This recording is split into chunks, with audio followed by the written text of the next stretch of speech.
సత్యనిష్ట గురువు శిష్యులను సమావేశపరిచి చర్చకు సిద్ధమవుతూ ముందు విఘ్నేశ్వరుని ప్రార్థనతో మొదలుపెట్టాడు.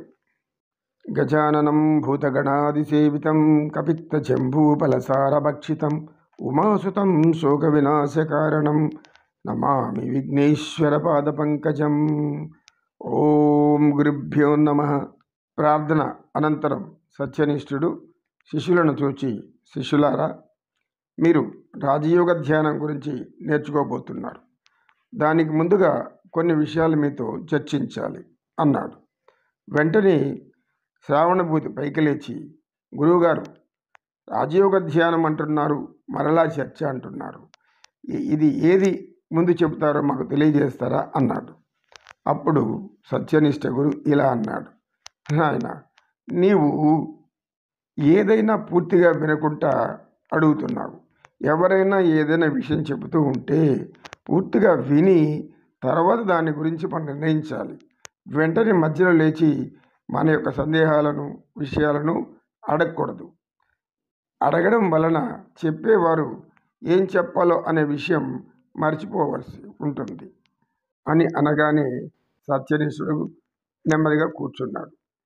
అప్పుడు సత్యనిష్ఠుడు శిష్యులకు ఇలా చెప్పాడు. నాయనలారా, తల్లులారా, జ్ఞానం అనేది అద్భుతమైనటువంటి ఆధ్యాత్మిక శక్తి.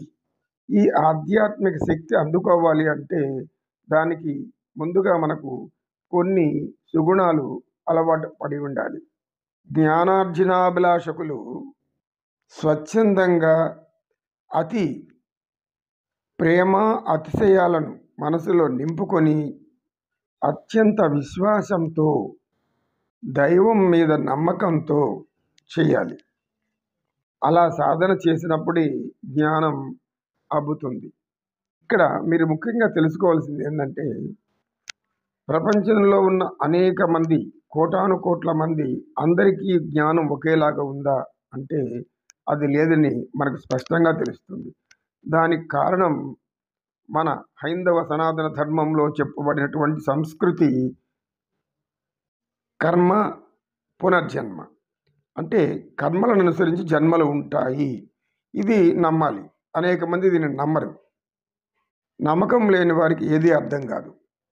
వారు జంతువుల్లా జీవించి జంతువుల్లాగే పోతూ ఉంటారు. ఒక్క మన హైందవ సనాతన ధర్మం గురించి తెలిసినటువంటి భారతీయులలో అనేక వేల మంది గురువులు బోధించి ఉన్నారు. వారు అలా గురువులు కావడానికి వారి యొక్క దీక్ష, పట్టుదల, దైవం యొక్క సాన్నిధ్యం కోరుతూ ఉండడమే. కొందరికి త్వరగా జ్ఞానం కలుగుతుంది, మరికొందరికి కొద్దిగా ఆలస్యంగా అయినా దొరుకుతుంది. ఇది కర్మ ప్రభావం అని మీరు గ్రహించాలి. ధ్యానం అందరూ చేయతగినది. ధ్యానానికి అందరూ అర్హులే. అయితే ఆ ధ్యానం పూనికతో, సంపూర్ణ ఎరుకతో సాధన చేయాలి. కొందరికి పూర్వజన్మ కర్మ ప్రభావాన, ఆ కర్మ సంస్కారాల వలన వారికి దైవానుగ్రహం కొద్దిగా ఆలస్యం కావచ్చు.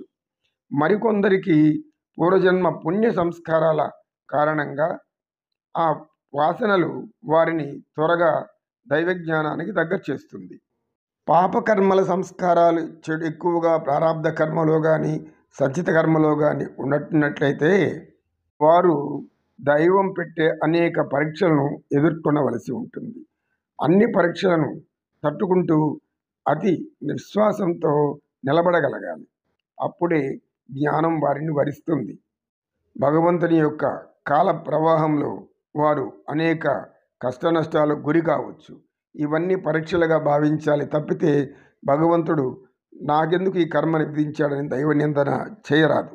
దైవనింద చేస్తే వారికి జ్ఞానం అసలే రాదు. అదే పుణ్య సంస్కారాలు, పుణ్యకర్మలు చేసిన వారికి ప్రారాబ్ధ కర్మలను అనుసరించి వారికి దైవం యొక్క కృప త్వరగా అందుతుంది. వారి జన్మజన్మల కర్మ వాసనలు వారిని శీఘ్రగతిలో తీసుకెళ్తుంది.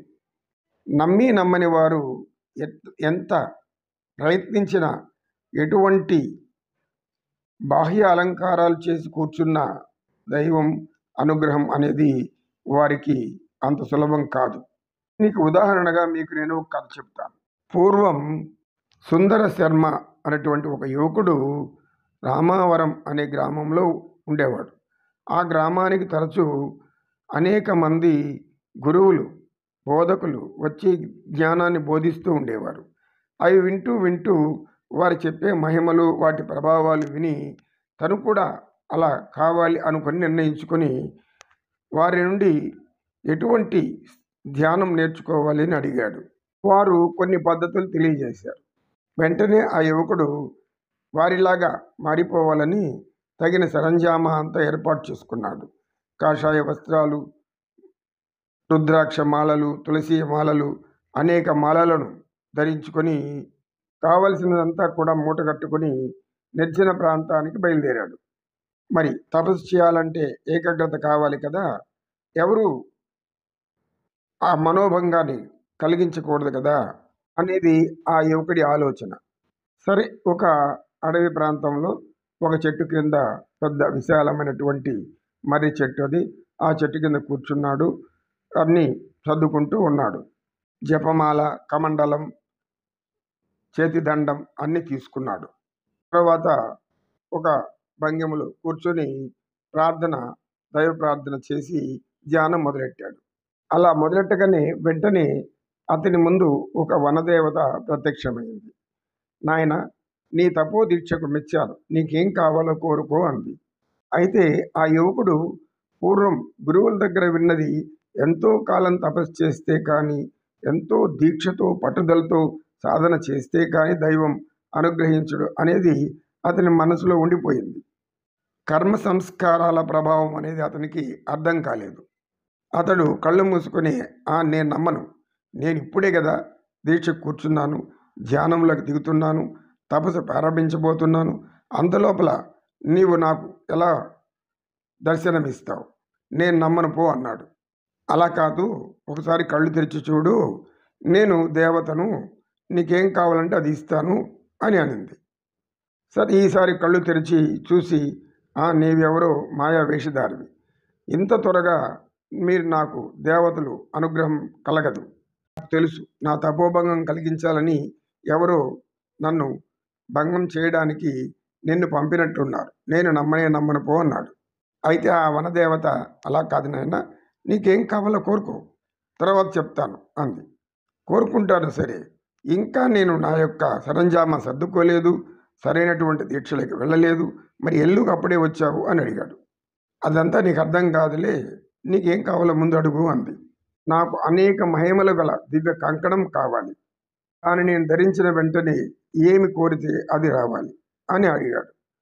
ఆమె సరే అని చేతి నుండి ఒక గాజును తీసి అతని చేతికిచ్చింది. అది అటు ఇటు తిప్పి చూసి, ఇది ఏమి మామూలు సాధారణ గాజులాగా ఉంది, మహత్యాలు కలిగిన గాజు అంటే దాని యొక్క గుణాలు విశేషంగా ఉండాలి కదా, దీనిలో అటువంటిది ఏది నాకు కనబడటం లేదు అన్నాడు. సరే, ఆ దేవత ఆ గాజును తీసుకొని ఒక అనేక మణిమయ భూషితమైనటువంటి మెరుపులు మెరుస్తున్నటువంటి మరొక కంకణాన్ని తీసి ఇచ్చింది. ఓహో, ఇదే నిజమైనది అనుకొని దానిని ధరించాడు. వెంటనే ఆ వనదేవత మాయమైపోయింది. అయితే వాడి అజ్ఞానం, మొదట దేవత ఇచ్చింది అసలైనటువంటి కంకణం. వాటి పూర్వజన్మ సంస్కారాల పుణ్యఫలాల వలన అంత శీఘ్రంగా దేవత అనుగ్రహం కలిగింది కాబట్టి అది అతను గుర్తించలేకపోయాడు. ఈ అపనమ్మకమే అతడి కొంప ముంచింది. ఈ కథ